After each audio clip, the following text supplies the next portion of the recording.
How long should it take you to hook up a set of dolls? And what is the process? That is the question that I was asked, so that's the video of the day. You know, so when this person asked me this question, it really made me think about like, how long should it take you? Well, guys, there's no right or wrong answer to this. You know, there's no time limit to it.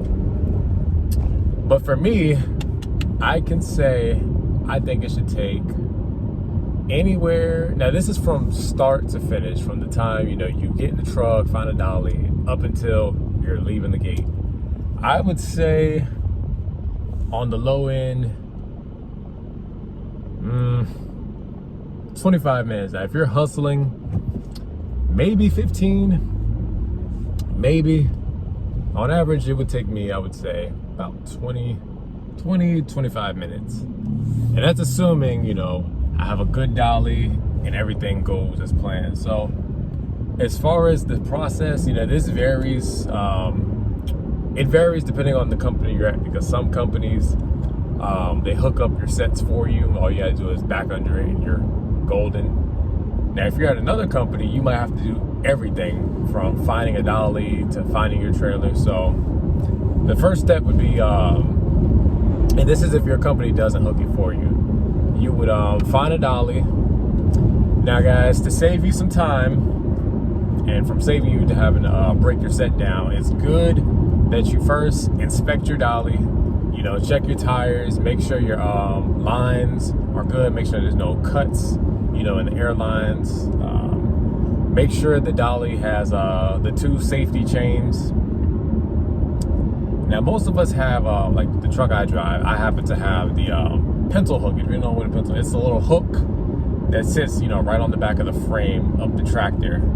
So you would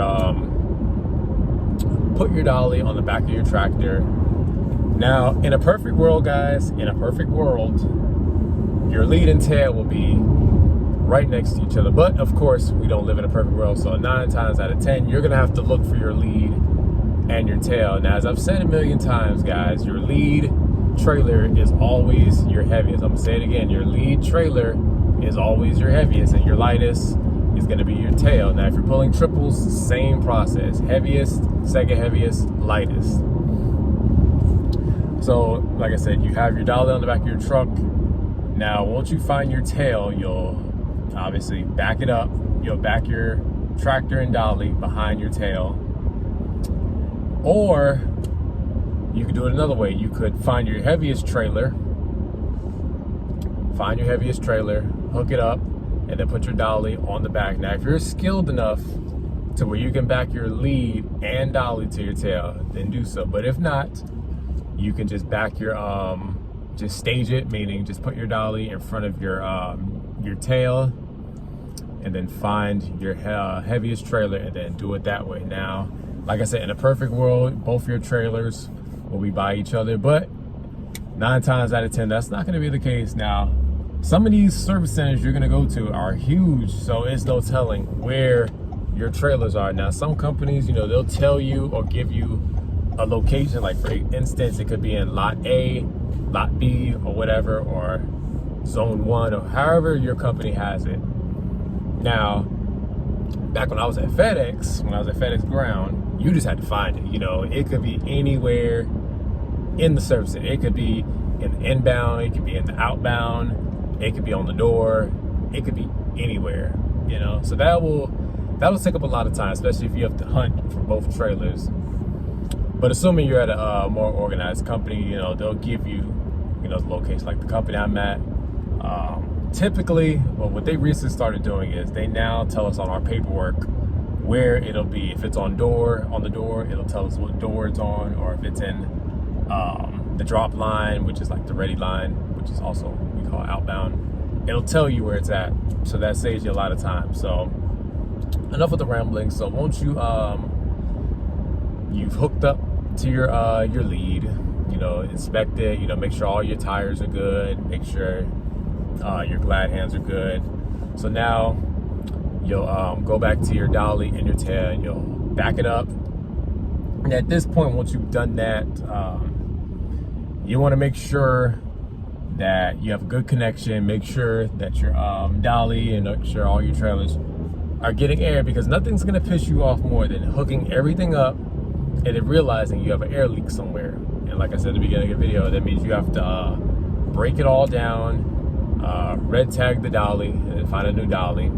So that's why I said in the beginning, make sure you inspect it, because after having to break it down a few times, you know, you're gonna learn real quick that maybe I should do a PTI on the dolly.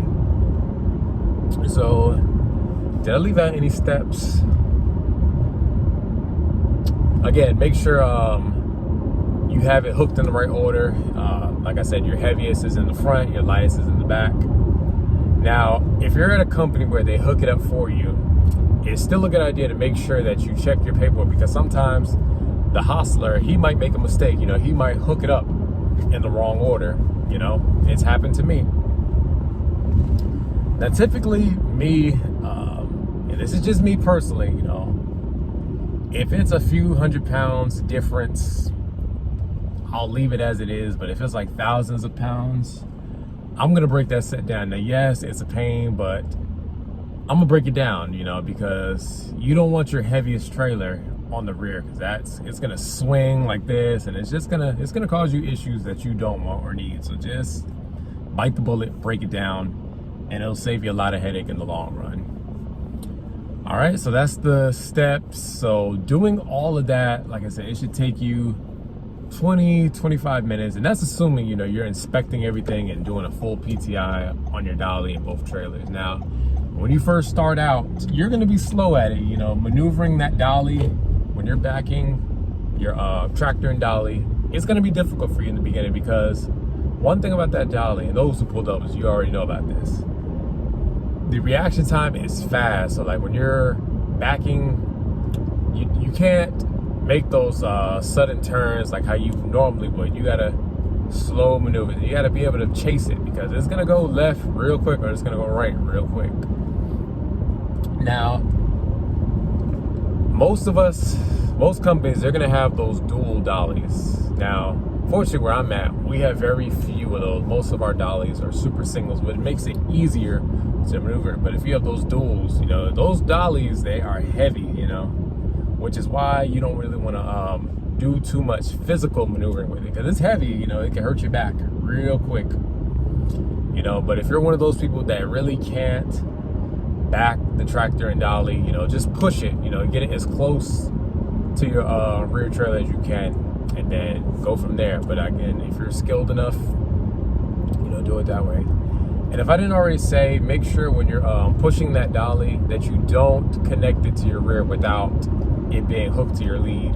You know, it's gonna cause you a lot of problems and you don't want it. So again, don't hook up to it until you have your dolly on your lead. I hope this is making sense to you guys. For the people who aren't familiar with it, I hope this makes sense to you guys. So I'm gonna go ahead and end it there. So again, about 20-25 minutes. All right, y'all, so that's the video of the day. If you have any additional questions on hooking doubles, just let me know. If I wasn't too clear on a certain portion of it, just let me know and I'll elaborate on it some more. But again, that's the video of the day, and as I always tell y'all, thank you to all my day one subscribers. Thank you to my new subscribers. Appreciate all of y'all. Y'all take it easy, stay safe.